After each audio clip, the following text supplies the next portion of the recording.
That's gonna be on top of my head? Yeah. For so long, black culture has been seen as a subculture of white culture in the Western world. But where do you think black culture actually sits today? Everything that comes out is born out of the originality and that thrum of black culture. No disrespect, Kylie Jenner wouldn't have lip kits if not for black culture.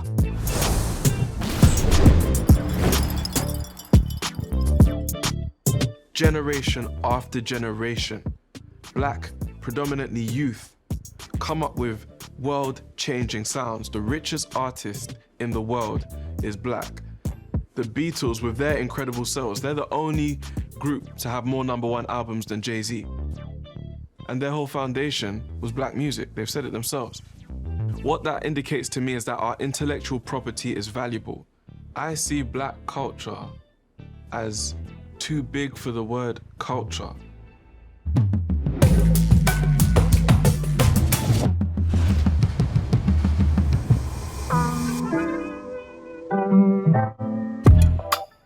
I head this way. My name's George Mpanga. People know me as George the Poet. I do spoken word. In this country, culture means something very specific, but across the Pan-African universe, this culture that we keep generating and sharing and bouncing off of each other from continent to island to continent, this thing is our alternative knowledge system. It's how we understand each other. It's the reason why Davido and Popcorn can link up to make a hybrid Afrobeats dancehall song and shoot the video in London. 20 years ago when I was growing up, the vibe between Africans and Caribbeans in my environment wasn't the healthiest. But we healed that through black culture. We carved a space for ourselves in Britain through black culture. We found a transcendental form of brotherhood and sisterhood and togetherness through black culture. Culture for us isn't what it might mean for everyone else. It's our ticket. It's how we're gonna make it make sense.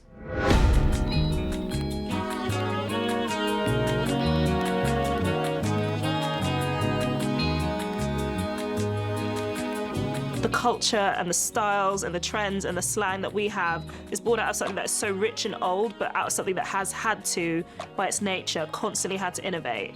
If you catch that ball, you can throw it and it can light up a room. You can fill a room with black culture. All of that different art, all of that great stuff that uplifts us. It's no surprise that in many sections of culture, black culture is culture. We're like the best kept secret that everyone knows. We're here to not only celebrate, but to accelerate innovation. And we're here with values, and we're here with a moral compass, and we're here with excellence, and we're here with art from the heart. No matter what race you are, when you see someone being unapologetic with their art, it's something that you wanna check out. Because really, what people love about black culture is this. It's the, I don't care, I'm gonna do me. I'm gonna win. I'm gonna build, I'm gonna dream, I'm gonna do it. And in spite of you trying to do this, I'm gonna do this. There are no guidelines or no rules around the enjoyment of black culture. There's that line the kids say on social, oh, this person can come to the cookout if they do one thing that seems to be in alignment with black culture or black understanding. Oh, they can come to the cookout. That's how we've always been, to our detriment. Because sometimes I think it's that come to the cookout thinking that got us on certain slave ships. Not everything that presented as a friend was a friend. I feel like the world at large has had black culture soaking into it from everywhere. Blackness has power now. That's what this generation is able to do. They're able to be like, I can be unapologetically black and still excel.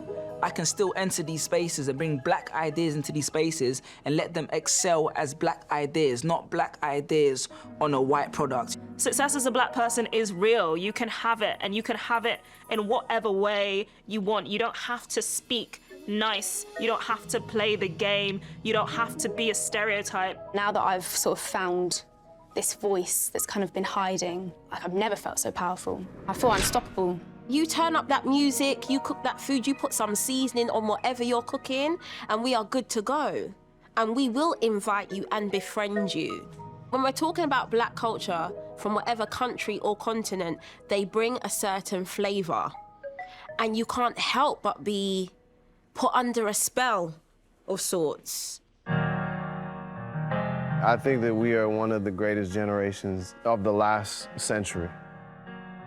If you look at the African artists that came out in our generation and just black Americans, Caribbean Americans that went to the continent in the last 5 years, posting on Instagram, listening to Afrobeats, that pushed 1 million+ black people to Ghana at the end of 2019. Marcus Garvey didn't take that many people. W.B. Du Bois didn't take that many people. It was the creatives and it was the people that went over there and was just like, I gotta post this because, man, Dakar is fly, Nairobi's fly. That's what our generation is doing. I'm deeply, deeply excited because from what's happened to me, embracing black culture, showing that you can bring black culture to sport, that not too long ago, black skaters weren't allowed to even compete in this sport. Black skaters weren't allowed to be part of figure skating clubs until not too long ago. To see that being the history of figure skating, and then now having the ability to bring black culture into that sport and for that to be celebrated, damn, it's exciting. Yeah.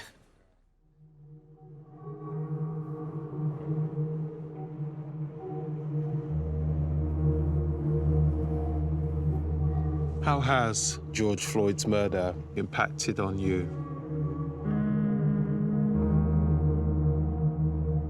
We all watched a man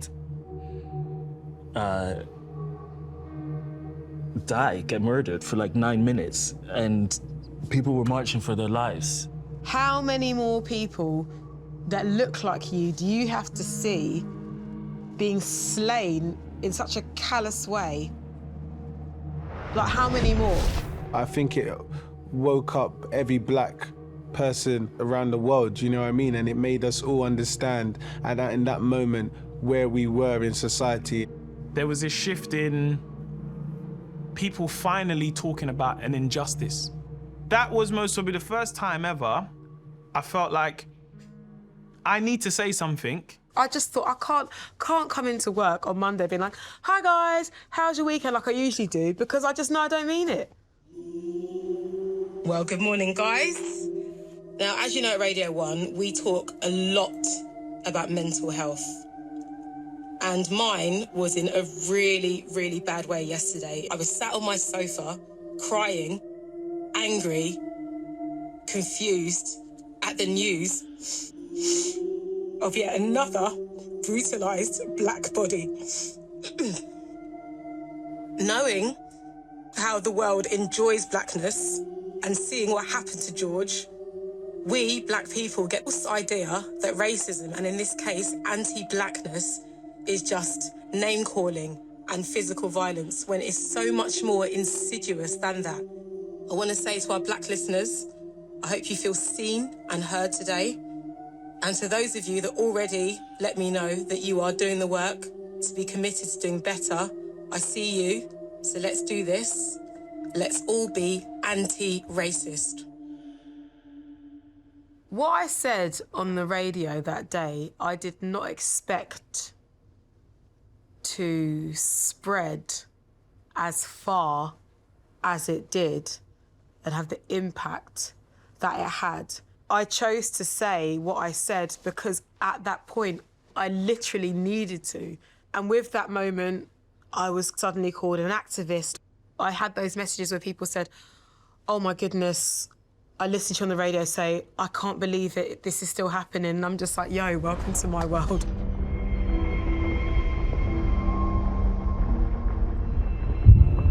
When the news of George Floyd was announced, I definitely spoke to my mother, and she was very joyful to be alive in a time where this type of justice was happening. Because it's rare. It's rare to even get close to anything that feels like remotely justice. We look at how hard it was to convict the murderer of George Floyd. We have all this information, and we have to go 10 times harder to get this to finally, I mean, why should it have to be that hard? The day of the verdict, I stayed home, I kept CNN on, and I waited every moment just to make sure that I didn't miss it. And the minute that it said guilty on all charges was the minute that I finally could let go of my breath. The verdict, was a relief, but also it was kind of bittersweet because Daunte Wright, a Black man in a suburb of Minneapolis, was murdered 2 weeks before that. And so there was just so much more to do. It's time to fight for Daunte Wright. It's time to fight for all of the other Black lives that have been murdered within the past year that didn't get justice like George Floyd did.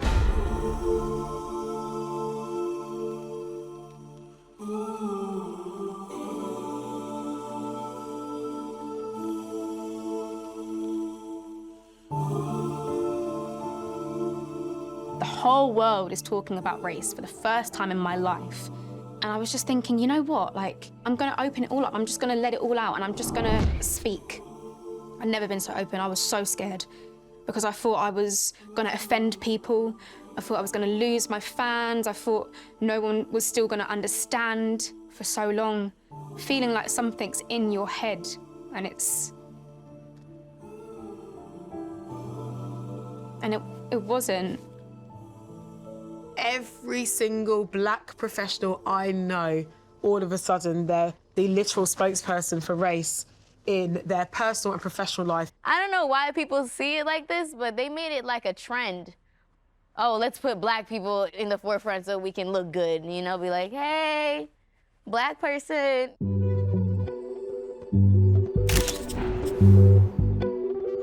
It was a very weird moment where my Instagram shot up. I had messages from people saying, I don't have enough diverse cookbooks in my house. I'm so glad I found you. I'm sorry that I didn't buy your cookbook before. And I would read these messages and I'd be like, what is happening right now? Don't come to Black people to be the savior of something that you should be fixing yourself. I think that was a part of annoyance and also becoming a trophy for certain brands to kind of use you to show that they are supporting Black lives if it was just for show, because there's a difference. You think you can just put a post up? You think that's gonna solve what's going on here? It's not. Change. How do you say it and have change? That's the difference. And I thought, I'm putting myself out there, innit? I'm gonna ask for no permission, I'm just gonna say it. You guys not doing enough.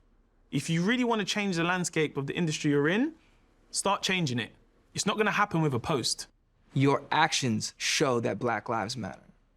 Show, don't say it. Show me Black Lives Matter in how you operate and how you make laws and how you make it easy or not easy to participate, to be included, to be seen, to be acknowledged. Don't yank from and then put it on someone else and then say, look what we did. And I realized that that is how I use my platform.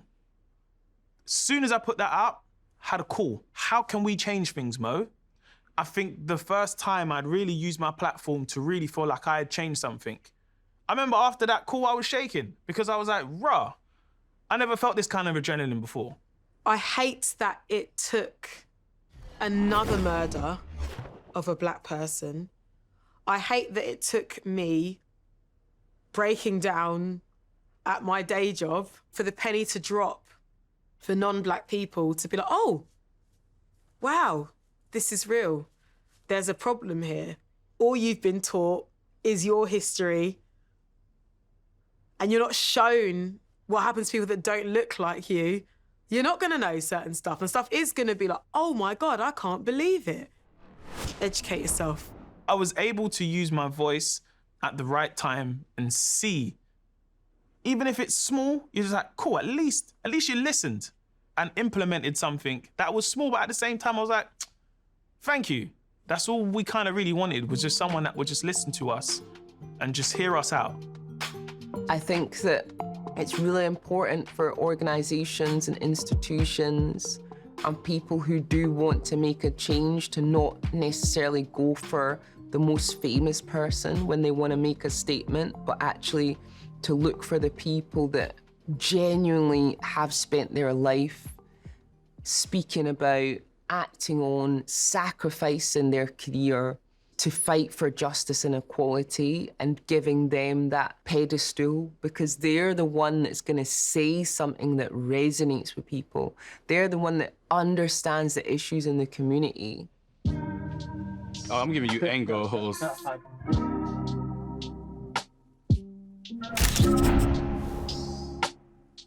It takes a moment like this for the world to get together, and it still feels like it's not. I marched, I did it, and when I marched, it felt empowering, but then it also felt fake. Now, the murder of a man has become trendy.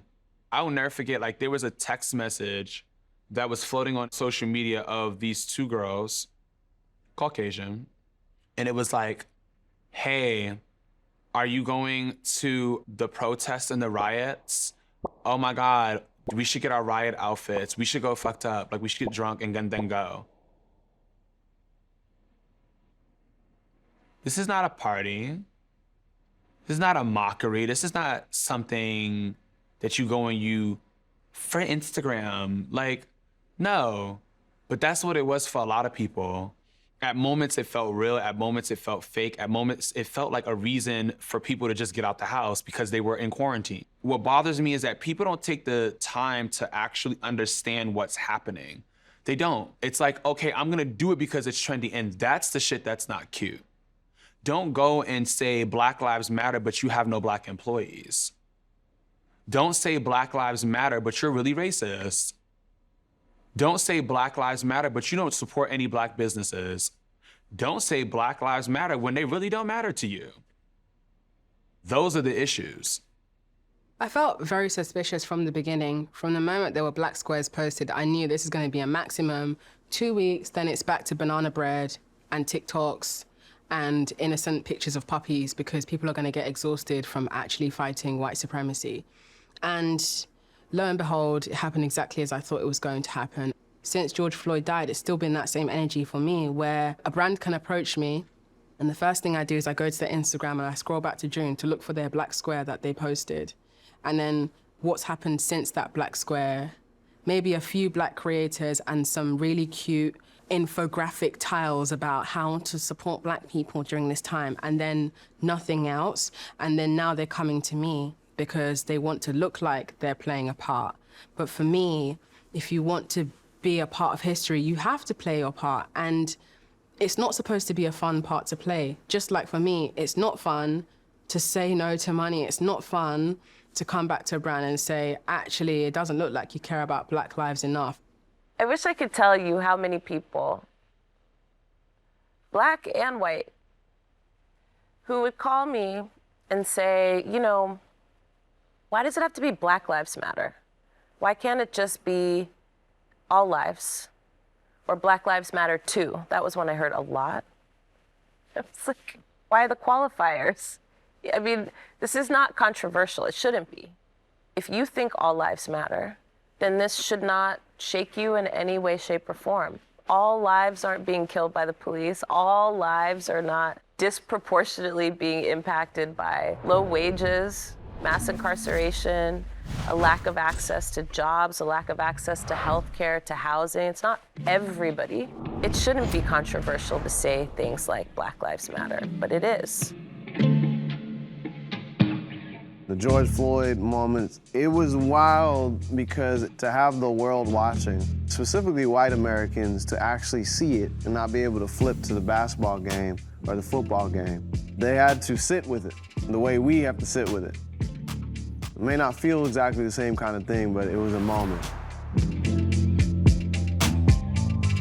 And something I said when Donald Trump got elected, and everybody in the room was just horrified by the results. I had expected the results. So I tried to give everybody a silver lining, and I said this: you cannot have a Moses without a Pharaoh. meaning you're not gonna get the unification of a people without somebody that's actually trying to divide you. That was the Trump administration, which ended, ironically, at a time where black people were becoming more united globally. You see this uprising in the US that then triggers uprisings across the world, and plenty of nations actually had a moment. That was the unity. That was Moses. The past year is the beginning, I hope, of the reality of where we are in humanity. I think every day, or maybe it's every week, we have a new pray for this place, pray for these people, pray for this cause. But in reality, it's always happening all at the same time. We only just get it funneled to us drip by drip. Last year gave us the pause that we needed to really reprioritize, see the operating systems for what they are and how they can be upgraded. Just like our phones get an upgrade every couple months, upgrade the Constitution, upgrade our compassion, upgrade our love, you know, and in this way we hone and make it better. It's just when we get stale and we stop paying attention to what needs to be done and the tweaks that can be made, that we end up in places where we see the uglier side of humanity. So we're gonna keep going. We just want to feel like our lives matter and that our contribution to the world is valued. We're not just here idle, like we contribute so much to society, to pop culture, to everything.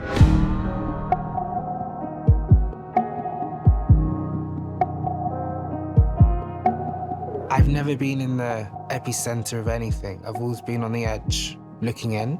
So it's scary to think that, oh, you're now in the center. It's a bittersweet feeling. I have a fear that my career can be taken away from me every single day. It's that feeling of just as much as they allowed you to be here, just as soon as they'll take it away and revoke your VIP pass. This is my reality, this is my culture.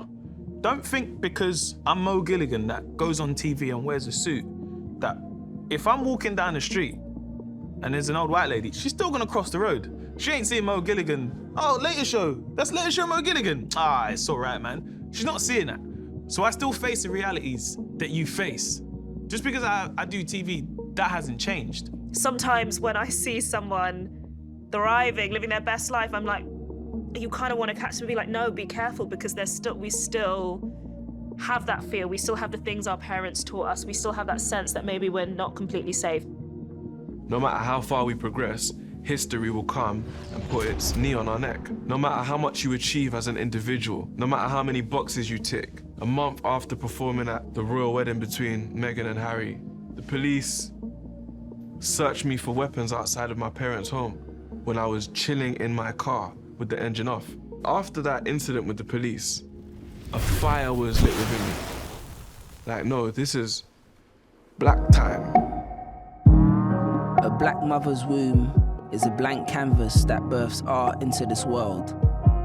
Baby masterpieces given names that declare their potential, not to label what type of painting they will become.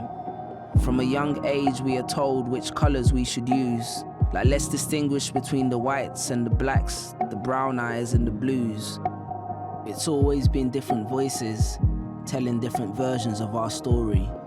Except this time we refuse to let the cycle continue. Now we are finally in the house, we won't let anyone kick us out. The stars were overdue to align. Now it seems like it's finally our time.